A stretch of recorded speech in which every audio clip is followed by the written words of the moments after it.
আজ আমি আপনাদের সঙ্গে পটলের একটা নতুন রেসিপি শেয়ার করতে চলেছি। তো ভিডিওটা ফুল দেখবেন, কোনোখানে স্কিপ করবেন না। দুধ দিয়ে এই পটলের রেসিপিটা করা হচ্ছে। তো কিভাবে বানাচ্ছি দেখতে থাকুন ফুল ভিডিও। পটল কিছু নিয়ে নেওয়া হয়েছে, আগের কিছু পটল ছিল শুকিয়ে যাচ্ছিল, ওগুলো কি ফেলে দেবো, ওগুলো নিয়েছি। আর কিছু বাবা বাজার করে এনেছে টাটকা পটলও নিয়ে নিয়েছি, অ্যাড করে নিয়েছি। সবগুলো পটলের হালকা হালকা ছাল ছাড়িয়ে একটু ঘষে নিয়ে কেটে নিতে হবে, আর দুপাশটা একটু করে চিড়ে নিতে হবে, যেভাবে আপনারা দেখতে পাচ্ছেন ভিডিওতে। পটলগুলো ধুয়ে নিতে হবে ভালো করে। এরপর এই পটলগুলোর মধ্যে হলুদ নুন মাখিয়ে নিতে হবে।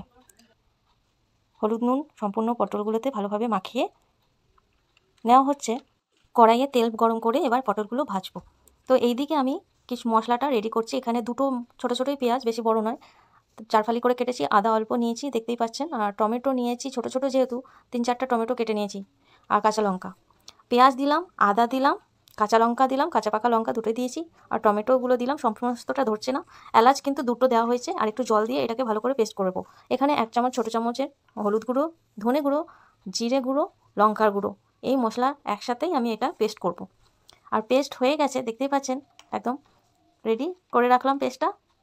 আর আরও কিছু টমেটো ছিল আর পেঁয়াজ ছিল, ওটাও আবার পরে দিয়ে আবার একটু পেস্ট করে নিতে হবে। এবার দিকে কড়াইয়ে তেল গরম হয়ে গেছে, আন্দাজ মতো তেল দিতে হবে। গরম করে তারপর পটলগুলো সমস্তটা দিয়ে এখানে ভাজতে হবে ভালোভাবে। এইটা ভাজতে হবে পটলগুলো সবকটায়।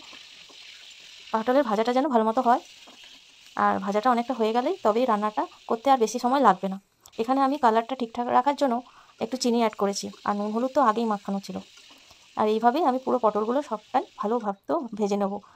সমস্ত পটলগুলো যেন ভালোভাবে চারপাশটা ভাজা হয়ে যায়, এটা যেন দেখতে হবে। ভাজার সময় কখনো গ্যাস বাড়াবেন, কখনো কমাবেন, আন্দাজ বুঝে। দেখতেই পাচ্ছেন আমার ভাজা অনেকটা হয়েই গেছে।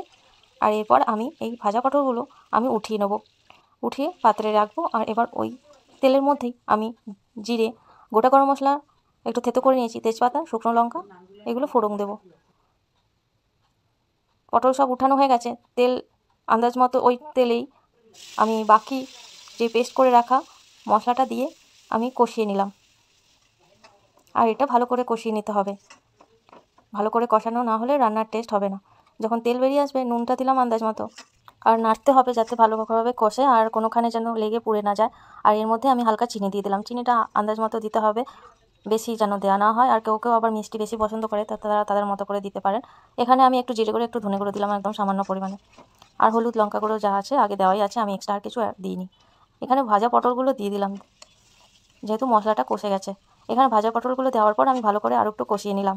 এখানে কিন্তু খুব সুন্দর একটা স্মেল, গন্ধ আপনারা পাবেন, রান্নার সময় বুঝতে পারবেন। আর এখানে আমি বেশ খানিকটা দুধ দিয়ে দিলাম। দুধ দিয়ে সমস্ত মশলার সঙ্গে একটু নাড়াঘাটা করলাম। দেখতেই পাচ্ছেন লুকটাই চেঞ্জ হয়ে গেছে। আর আপনারা এইভাবে অবশ্যই করবেন। এদিকে আমি একটা বাটিতে 1 চামচ ময়দা দিয়ে জলের সঙ্গে গুলে নিচ্ছি, আমি এইটা ওইটার পটলের উপর দেওয়ার জন্য। কিন্তু এটা আপনারা না দিলেও কোনো অসুবিধা হবে না। আর দেওয়ার পর একটা আলাদা টেস্ট হয়ে যায়। আর এটা না দিলে দুধের সঙ্গে মশলা কষিয়ে যেটা হয় সেটারও একটা আলাদা টেস্ট থাকে। তো আপনারা চাইলে সব রকমভাবেই করে খেতে পারেন। এখন তো একই সবজি, পটল, ভেন্ডি এইসবেরই বাজার বেশি থাকে। তারপর দেখতে পাচ্ছেন ঘনত্বটা অনেকটাই হয়ে এসছে। আর এখানে আমি ধনেপাতা আর শাহি গরম মশলা গুঁড়ো দিলাম। এরপরেই আমি নামিয়ে দেবো। আর এখানে আপনারা ইচ্ছা হলে ঘি অ্যাড করতে পারেন, আমি অ্যাড করিনি, গরম ভালোই। এছাড়া ঘি ছাড়াও কিন্তু এমনিও ভালোই লাগবে। আর এটা গরম ভাতের সঙ্গে একদম জমে যাবে। আশা করি আপনাদেরও এই রেসিপিটা ভালো লেগেছে। আর আশা করি রান্নার পর খেতেও আপনাদের ভালো লাগবে। আমার রেসিপি যারা দেখে থাকেন অবশ্যই কমেন্ট করে জানাবেন কেমন লাগে। আর কোন রেসিপিটা যদি ট্রাই করে থাকেন কেমন লেগেছে অবশ্যই জানাবেন কমেন্ট করে। আপনারা অনেকে ভিউ করেন, লাইক কমেন্ট, কিছু রিয়াকশন দেয় না, তো আমি কিছু বুঝতে পারি না।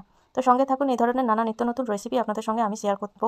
আর তাছাড়াও আমার অনেক প্রোডাক্টের পেজ আছে যেগুলো আমি আপডেট দিয়ে থাকি রেগুলার। আমার হোয়াটসঅ্যাপ গ্রুপ আছে যেখানে আমি রেগুলার আপডেট দিয়ে থাকি। আর খুব কম প্রাইসে আপনারা আমার কাছে পেয়ে যাবেন, all over India home delivery হয়। তো আর দেরি করবেন না, আমার প্রোডাক্ট আপডেট দেখার জন্য আমার গ্রুপে জয়েন করতে পারেন। আমার বাকি পেজ লিঙ্ক আছে, সেখানেও দেখতে পারেন। এতক্ষণ সঙ্গে থাকার জন্য অনেক ধন্যবাদ, অসংখ্য ধন্যবাদ সকলকে। আর সবাই ভালো থাকবেন, নিজের খেয়াল রাখবেন। এই গরমে যতটা পারি আমি আপনাদের মতো করে রান্না, সহজ সরল রান্না শেয়ার করবার চেষ্টা করব। এতক্ষণ সঙ্গে থাকার জন্য অসংখ্য ধন্যবাদ, সকল ভালো থাকবেন।